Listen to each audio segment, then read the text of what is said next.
Hey, what's up? My name is Johannes. Today I want to talk about sustainability when it comes to clothing. I'm going to talk about the role that minimalism can play in becoming more sustainable when it comes to clothing. I'm also going to reveal my own personal fashion footprint, and then I'm finally going to give some tips on things that each of us can do to become more sustainable and to reduce our impact. Ever since the movie The True Cost came out a few years ago, we all know that the fashion industry is absolutely horrible. It's one of the most destructive industries on the planet, and from the extraction of the raw materials to the production, this industry causes a lot of destruction to natural landscapes and it creates a lot of pollution. It's also an industry that is responsible for all kinds of human rights violations, and I think on some level we all know that, we are somehow aware of it, but I think most of us are not aware of the extent of the problem, and I think a lot of us are not aware of the impact that each of us as an individual has through our consumption. Someone recently introduced me to a website where you can calculate your own individual fashion footprint, and I thought it would be really interesting to do that, especially since I'm more of a minimalist when it comes to fashion, and minimalism has a reputation for being very sustainable, so I wanted to see if that is actually true and just share it with all of you guys. The quiz is on thredup.com, and I just want to say that I'm not affiliated with them in any way. I'm not getting paid to talk about this quiz or to share it in this video. I'm just doing this because I personally think it's interesting to know my own fashion footprint, and I also think it can be of interest and of value to people out there who see this video. So let's go and start with the first question. How often do you buy clothing? A few years ago, I invested quite a bit of time and money into creating a capsule wardrobe for me. So now I just wear these dark t-shirts almost every day. So I don't really buy that much new things unless I have to replace something. So I only buy new clothing like 5 times per year. How many items of clothing do you buy in a year? As I said, most of the time I only buy new things when I need to replace something. So I don't buy that much items. Usually it's around 5 tops per year, then 3 bottoms, 1 piece of outerwear, 2 sweaters, and no dresses. How do you purchase your clothing? I buy most of my clothing from second-hand online shops. I would say that's around 80%. And then the other 20% is the occasional vintage store that I visit. What percent of your clothing purchases do you return? I usually don't return that many clothes because I look for brands that I already know, so I know that they are going to fit, and then there are not going to be any surprises. What percent of your clothing purchases are second-hand? Pretty much everything I buy except for underwear is second-hand, so that's like 80 to 90%. Let's say 85%. How many loads of laundry do you do per month? Most of the time I do laundry like twice per week, so that would be 8 loads per month. It's usually 1 load per week of my everyday clothing and then another load of things like towels and bed sheets. Tell us about your laundry habits. I wash my clothes both warm and cold, especially for things like towels I use hot water. But I air dry all of my clothes and I don't even have a dryer. How many items do you dry clean each month? I've actually never dry cleaned an item in my entire life. That's because I've never owned a suit or anything like that. To work I can just wear my t-shirts and jeans, so there's no need for me to dry clean anything. How many items do you repair each year? I do repair items on occasion, especially if there's only like a small hole in there, then I will sew that up.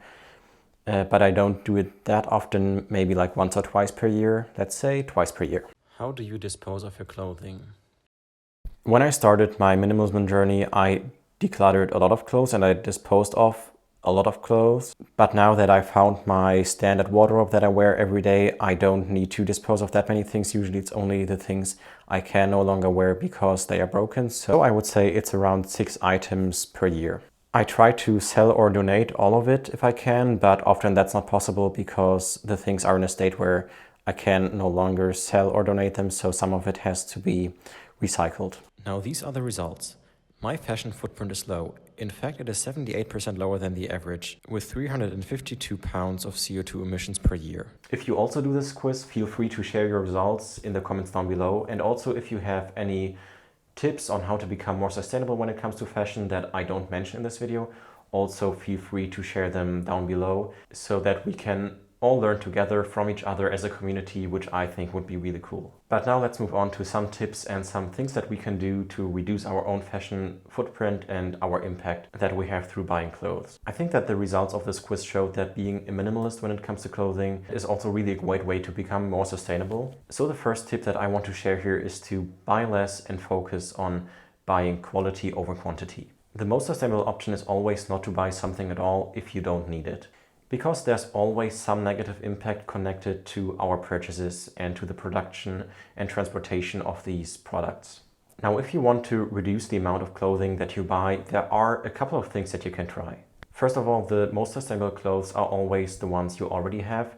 So try to look at your closet and wear the things that you have as long as you can. And when something breaks, which eventually will happen, then before you replace it, try to repair it. And when you do actually need something new, then it's always best to buy it secondhand and to buy the best quality you can find so that it will last you a long time. It can also be incredibly helpful to build a versatile minimalist wardrobe so that you can get by with the minimum amounts of clothing and get a lot out of it. A while ago, I made an entire video about how you can create a minimalist wardrobe. I'm going to link that down below, but I'm also going to give you some tips here in this video right now. The first tip is to create a capsule wardrobe. That's a wardrobe that consists mostly of simple pieces in neutral colors so that you can all wear them with each other and they are all interchangeable and can be combined with each other. The second tip is to avoid trends, because trends often include all kinds of uncommon cuts and prints and colors that everybody is wearing for a few months and then it's over and then everyone moves on to the next trend. And if you want to keep up with that, you would have to buy new clothing constantly. So it's best to avoid trends and instead wear simple, timeless clothing. And finally, buy high quality.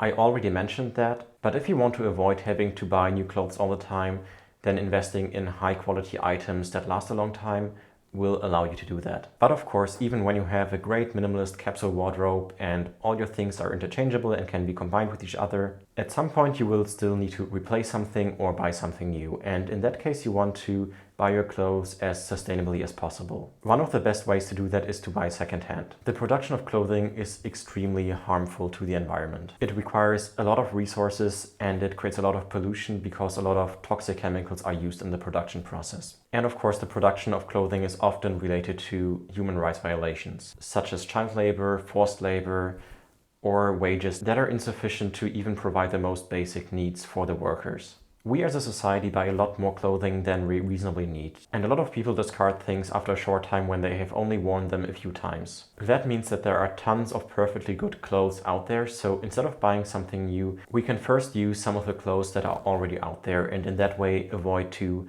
add to the unnecessary destruction that is caused by the production of clothes. There are vintage shops in almost every city now, and you can also easily find many websites where you can buy vintage clothing and secondhand fashion, so finding it actually has become very easy. An added benefit is that secondhand clothing is often very affordable and you can find great quality things for very low prices. Sometimes buying secondhand is not an option. Maybe you can't find what you need, or you need to buy new underwear and for hygienic reasons you might not want to buy that one used. And in that case you want to buy from brands that produce their clothes sustainably. Of course, nowadays almost every brand claims that they produce sustainably, but often that's nothing more than greenwashing and they are basically lying to us or using meaningless buzzwords that sound sustainable but actually don't mean anything. That means that we need to look for independent certifications. One of these is the Global Organic Textile Standard, or GOTS. Another one is Oekotex, which guarantees that there are no toxic chemicals used in the process. And also look out for fair trade certifications to make sure that the workers are paid and treated fairly. There are also a lot of local certification programs, so you will need to do some research and look into what kind of certifications there are where you live, and also double check whether they actually mean something, because often fashion companies invent their own sustainability certification as part of their greenwashing campaigns. So just because you see a green logo that says sustainably, it sadly doesn't mean that it actually is. You can also take a look at the materials that are being used. Great options are organic plant fibers like cotton, bamboo, or linen. For anything that includes synthetic materials or materials that are made from animals like leather, wool, or silk, I always make sure that I buy it secondhand or that it says that it's made from recycled materials, because it's in the nature of these materials that they can't really be produced in a way that is sustainable and ethical. Now, before we wrap up, let's recap the most important things we can do. Don't buy it if you don't need it, and wear what you have as long as possible. If you do need something, buy it secondhand whenever you can. When you do need to buy something new, take some time to research the brand you're buying from and also look for independent certifications to make sure that they are actually sustainable. Don't throw old clothes away and instead try to sell or donate them. Try to avoid returning online purchases as much as you can. And finally, don't use a machine dryer but instead air dry your clothes. Alright, that's it for today. I hope you found it helpful. I hope you found it interesting. If you did, like this video, subscribe if you are new to the channel, and I will see you if you want in my next video.